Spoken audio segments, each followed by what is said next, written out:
3월 15일 장전 시향입니다. 자, 뉴욕 증시는 장중에 이 러시아, 미국 이 무력 충돌 이슈가 발생하면서 단기적인 조정이 나왔는데 그냥 말아 올려 버렸습니다.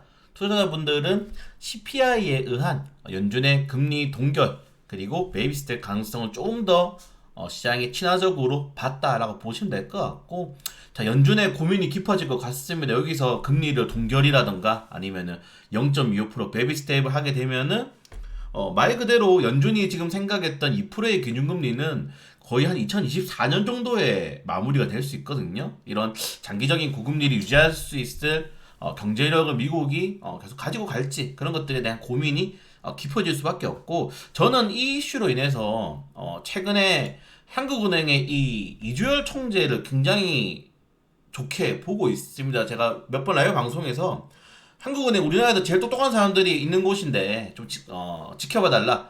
만약에 정말 선제적으로 금리를 인상을 했다 했으면은 이번에 금리 동결이라던가 베이비 스텝을 했을 때 한국은행이 구태여 긁어 부스럼을 만들어 버리는 상황이 오게 된 건데, 굉장히 잘 조치를 하게 됨으로써 국내 확률도 영향을 좀 덜 받을 수 있는 상황까지 현재 오고 있다는 점, 이런 것들을 본다면은 나쁘지 않게 시장이 흘러갈 가능성도 크다. 다만 단기적인 이슈 이후에 조금 더 지켜봐야 될 것 같습니다. 어제 제가 새벽 브리핑 올려드렸지만은 일단 국제유가가 거의 4, 5%대 급락이 나와버렸기 때문에 추가적인 변동성을 조금 더 확인해 볼 필요가 있을 것 같고, 물론 이제 미국이 선물 옵션 동시 만기를 앞두고 있기 때문에 거기에 대한 일정을 좀 부담스러워하는 매도세다 라고 이야기가 나오고 있는데, 조금 더 지켜봐야 될 필요가 있을 것 같습니다. 일단은 나쁘지 않는 시장, 나쁘지 않은 마감을 진행했고, 오늘 국내 증시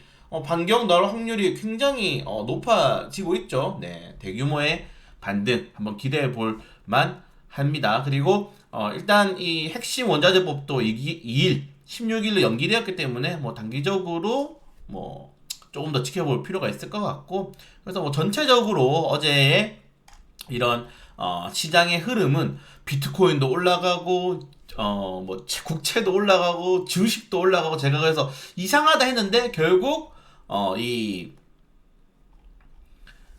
유가가 좀 조정이 나오면서 좀 시장에 그래도 변동성을 남겨둔 채로 굉장히 좋은 흐름을 이어가고 있다는 점 좀 다시 말씀을 드리고 싶습니다. 자, 그걸 제외하고는 좀 빠르게 넘어가야 될 것 같아요. 오늘은 뭐 상승장, 반등장을 한번 기대해 볼 수 있는 상황이 현재 오고 있고, 마이크로소프트가 챗 GPT 좀 강화된 버전을 출시를 했습니다. GPT 4를 출시했는데 굉장히 또 여기에 대해 호평이 많이 이루어지고 있어요. 2.71%대 강세가 나왔고, 메타는 추가로 해고했는데 주가가 오히려 급등을 했습니다. 최근에 뭐 트렌드가 이제 인원을 해고하면 주가가 오르는 모습이 나오고 있습니다. 자, 그리고 우버도 운전기사가 원래는 우리 그 계약직이 아니고 무조건 너희들 정직원으로 된다는 이슈가 있었는데 독립 계약자다라고 판결이 나오면서 주가가 좀 급등이 나오는 모습. 테슬라도 비아디랑 배터리 관련돼서 계약이 종료될 수 있다라는 이야기가 나왔었는데 그게 사실무근이다라는 또 발언하면서 급등이 나왔습니다. 그래서 최근에 증시를 주저앉혔던 금융주들 그리고 테슬라까지 반등이 나와주면서 오늘 나쁘지 않은 흐름 좀 기대해볼만 할 것 같아요. 자, 그리고 정부가 가덕도 신공항을 6년 앞당겨서 2029년도 이제 부산 엑스포를 조금 노리는 이런 선택을 한 거죠. 그리고 원래 뭐 부유식으로 하네요 이슈가 나왔는데 매립식으로, 이거 콘크리트로 다 그냥 메꿉니다. 콘크리트로 다 메꾸기 때문에 부산 관련된 업종들, 특히 뭐 레미콘 업종이라든가 근처에 본사를 보유한 기업들에 대한 추가적인 탄력 한번 기대해 볼 수 있을 것 같다. 그래서 관련 테마주들 단기적인 이슈 나올 때 한번 접근해 보시는 것 좋을 것 같고요. 자, 그리고 애플페이가 드디어 21일날 국내 서비스를 정식으로 한다고 얘기를 했어요. 제가 어제 라이브 방송에도 말씀드렸는데, 자, 초기 한 달 동안에 점유율을 5% 이상 올릴 수 있는지 이거 굉장히 중요하다라고 말씀을 드렸고, 다만 애플 홈페이지라든가 뭐 한국 애플에서는 대규모의 뭐 이벤트를 준비하고 있거나 그렇게 하고 있진 않아요. 그렇기 때문에 조금 더 지켜봐야 될 필요가 있을 것 같다. 다만 이렇게 뉴스가 나올 때 투자 심리가 쏠릴 수 있다는 점 좀 확인해 보시면 좋을 것 같습니다.